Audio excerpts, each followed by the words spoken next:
अंतर्राष्ट्रीय महिला दिवस के मौके पर देहरादून स्थित सर्वे ऑफ इंडिया ऑडिटोरियम में कृषि विभाग की ओर से उत्तराखंड प्रगतिशील महिला किसान सम्मान 2025 कार्यक्रम का आयोजन किया गया। कार्यक्रम में मुख्य अतिथि हंस फाउंडेशन की संस्थापक माता मंगला, कृषि मंत्री गणेश जोशी, सांसद नरेश बंसल, देहरादून मेयर सौरभ थपलियाल, कैंट विधायक सविता कपूर, मसूरी नगर पालिका परिषद मीरा सकलानी, सचिव कृषि SN पांडे सहित अन्य उपस्थित रहे। कार्यक्रम में बतौर मुख्य अतिथि उपस्थित हंस फाउंडेशन की संस्थापक माता मंगला ने दीप प्रज्वलित कर कार्यक्रम का शुभारंभ किया।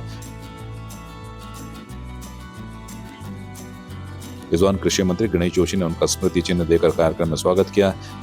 कृषि मंत्री और माता मंगला ने प्रदेश भर से आई महिला किसानों को उनके उत्कृष्ट कार्यों के लिए उत्तराखंड प्रगतिशील महिला किसान सम्मान 2025 से सम्मानित किया। कार्यक्रम की मुख्य अतिथि माता मंगला ने सभी को अंतर्राष्ट्रीय महिला दिवस की शुभकामनाएं देते हुए कहा कि नारी समाज की रीढ़ है और उनके बिना किसी भी समाज की उन्नति संभव नहीं है। उन्होंने इस कार्यक्रम के आयोजन के लिए मंत्री गणेश जोशी को बधाई भी दी। सबसे कठिन जीवन तो पहाड़ की महिला का है और मैं यही कहूँगी कि नारी दिवस में आज जो जोशी जी ने कार्यक्रम रखा उनके सम्मान के लिए ये बहुत ही बढ़िया था कि हर नारी के अपने जीवन में वो बड़ी मुख्य भूमिका निभाती है घर में। और मेरा तो ये कहना है कि नारी निंदा मत करो, नारी नर की खान, नारी से प्रहलाद पैदा हुए ध्रुव प्रहलाद और राम। तो नारी एक शक्ति है और जहाँ नारियों का आदर किया जाता है उस घर में बरकत भी रहती है। और आज हम नारी सम्मान दिवस में यही प्रार्थना करते हैं कि सब नारी स्वस्थ रहें। जिस तरह हम नारियों के स्वास्थ्य सेवाएं कर रहे हैं, आगे आने वाले बच्चों की सेवाएं कर रहे हैं, इससे उनका जीवन स्वस्थ रहे और जिससे वो आगे भी, क्योंकि सारा परिवार एक नारी पर निर्भर करता है। कृषि मंत्री गणेश जोशी ने कहा कि उत्तराखंड को अलग राज्य बनाने में महिलाओं की अहम भूमिका रही है और आज भी वे प्रदेश की आर्थिकी को मजबूत करने में सक्रिय योगदान दे रही हैं। देखिए, आज अंतर्राष्ट्रीय महिला दिवस है।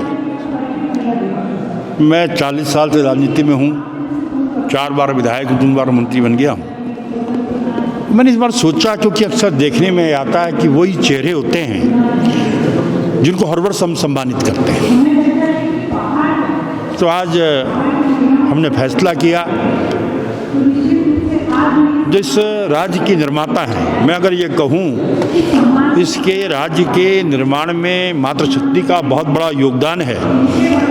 उन्हीं की बदौलत ये राज्य बना और आज देश की इकोनॉमी में और प्रदेश की आर्थिकी में भी महिलाओं का बड़ा योगदान है। इसलिए हमने 13 जिलों की वह प्रगतिशील किसान, हमारी बहनें, हमारी बेटियां जो अपने अपने क्षेत्रों में सराहनीय काम कर रही हैं, उनको इस अवसर में हमने सम्मानित किया।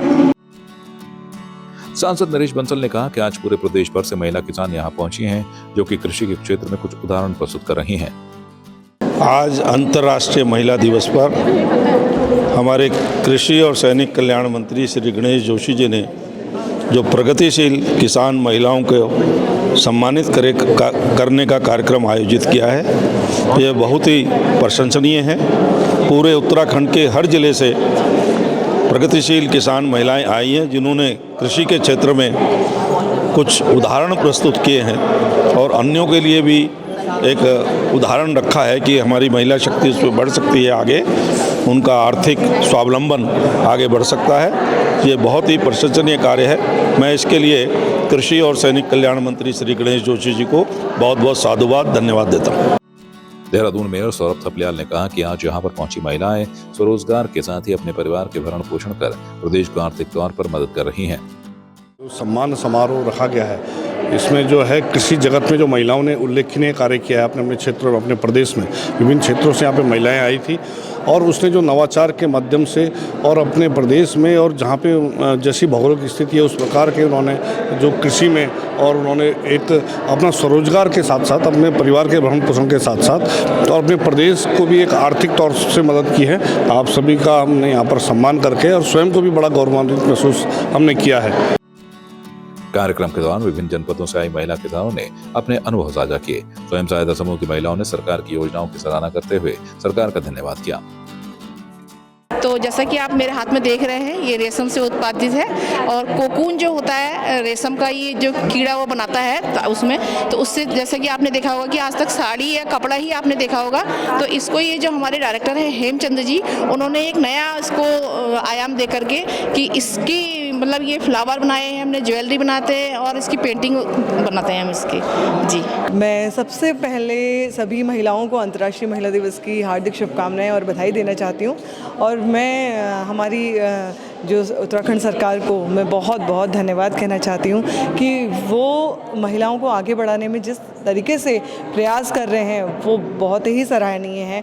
और हम सही में आज से, मैं जब से समूह से जुड़ी हुई हूँ और महिलाओं को आगे बढ़ाने का प्रयास कर रही हूँ, तो मैं देख रही हूँ कि शायद हम 10 सीढ़ी ऊपर बढ़ चुके हैं। जो हम सिर्फ धरातल पर थे कि सिंपल अपने घर का काम कर रहे हैं और बच्चों को देख रहे हैं, बस वो वही था, लेकिन आज हम अपने घरों से बाहर निकलकर जो काम कर रहे हैं, हमने आर्थिक रूप से भी हम सक्षम हुए हैं और अपना हमने जो खुद से हम स्वावलंबी भी बने हैं, आत्मविश्वास भी आया है। तो ये जो सरकार ने प्रयास करे हैं महिलाओं को सक्षम बनाने में, इसका मैं बहुत बहुत धन्यवाद हृदय से करना चाहती हूँ। सिर्फ हम लोग पहले के जो समय था उसमें गन्ना, धान, गेहूँ सिर्फ हम 2-3 फसलों पे ही आधारित थे और उसी को हम जो हमारे पूर्वज करते थे, पिता लोग करते थे, हम उसी को आगे बढ़ा रहे थे। लेकिन यहाँ पर आके कुछ तोड़ा है, कुछ वहाँ पर वो जो चीज़ों को तोड़ा गया है उसके लिए हमारे बहुत सारे रास्ते खुले हैं। जैसे कि हम लोग मशरूम पे बढ़ रहे हैं, हम पॉली हाउस की सब्जियों पे बढ़ रहे हैं और भी बहुत सारी चीज़ें हैं। किसान जो बहुत सारे खेत थे कुछ अनाज के लिए छोड़ रहे हैं, तो कुछ तालाब वगैरह बना के उसमें मछलियाँ, तो इस तरीके से जो योजनाएं हैं वो छोटे छोटे रूप में एक बहुत बड़ा हमारे लिए अर्निंग जो हो रही है वो बहुत ज़्यादा हो रही है। तो इसलिए मैं बहुत बहुत धन्यवाद कहूँगी इन सारी योजनाओं के लिए जो हम जिनका लाभ उठा पा रहे हैं। धन्यवाद। किरण जोशी बताती हैं कि वो रेशम से कोकून क्राफ्ट बनाती हैं और ये भारत के इतिहास में पहली बार उनके समूह की ओर से किया जा रहा है, जिसके लिए उन्हें अंतर्राष्ट्रीय महिला दिवस पर सम्मानित किया गया है।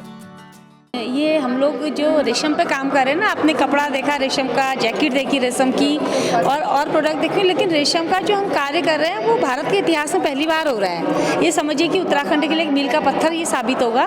यहाँ के जो कृषक हैं जो हमारे सिल्क कोकून बनाते हैं और जो महिलाएं हैं जो रेशम के कपड़े वगैरह बनाती हैं, उसमें थोड़ा सा उनको टाइम ज़्यादा लगता है। कोकून का क्राफ्ट इतनी तेज़ी से ग्रो कर रहा है कि मात्र 5 महीने के अंदर में महिलाओं की 10,000 रुपये महीना की इनकम होने लगी है। और इसके लिए पूरा जो हमारा सहयोग है ना हमारे रेशम विभाग को, जो हमारे देहरादून के डायरेक्टर है जिनके मार्गदर्शन में हो रहा है, और विशेष आभार हमारे जो डिप्टी डायरेक्टर हेमचंद जी, उनके मार्गदर्शन में हम लोग काम कर रहे हैं। और मुझे पूरी उम्मीद है आने वाले समय में ना ये एक मतलब बहुत बड़ा उद्योग के रूप में उत्तराखंड में उभरेगा। मैं महिला समूह भी चलाती हूँ। मैं तुंगेश्वर आजीविका सहायता सहकारिता में अध्यक्ष हूँ। 749 महिलाएं मेरे साथ हैं। हम 40 क्विंटल हम समूह के द्वारा अदरक को वितरित किया और 50 क्विंटल हमने मनुआ, जिसको श्री अन्न के नाम से कह रहे हैं। और पॉली हाउस है मेरे 2, मैं सब्जी भी उगाती हूँ। हम समूह के माध्यम से हर काम स्टॉल लगाते हैं और स्टॉल लगाकर हम हर जगह पर अपने मोटा अनाज को वितरित करते हैं।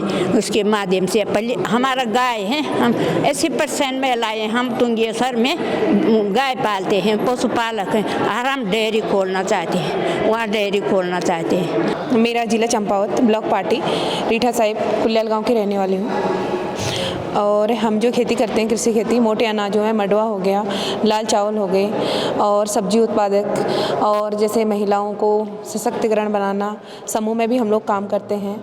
तो समूह में जैसे पहले मडवा होता था तो उसका वो बाहर बिकता नहीं था, तो घर ही में रह जाता था, वो पुराना होकर फिर कुछ काम का नहीं रहता था। उस चीज़ को हम बाहर बेचने की कोशिश करते हैं। वैसे बचपन से हम लोग खेती करते हुए आए हैं और मुझे 5 साल हो गए जो कृषि विभाग से मैं जुड़ी हुई हूँ कि हमें कृषि विभाग से बीज वगैरह उपलब्ध होते हैं, मुफ्त में बीज दिया जाता है। उद्यान विभाग से भी हमें सब्जियों के बीज मिलते हैं। तो 5 साल हो गए।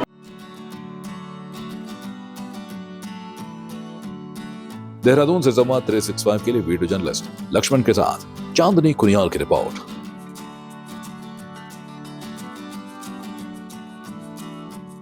आपकी इस पर क्या राय है, हमें कमेंट कर जरूर बताएं। इसके साथ ही आप हमारे YouTube चैनल को सब्सक्राइब कीजिए। आप हमें Facebook, Instagram, Twitter पर फॉलो भी कर सकते हैं। और संवाद 365 के साथ एक क्लिक में जुड़ने के लिए डाउनलोड कीजिए संवाद 365 ऐप।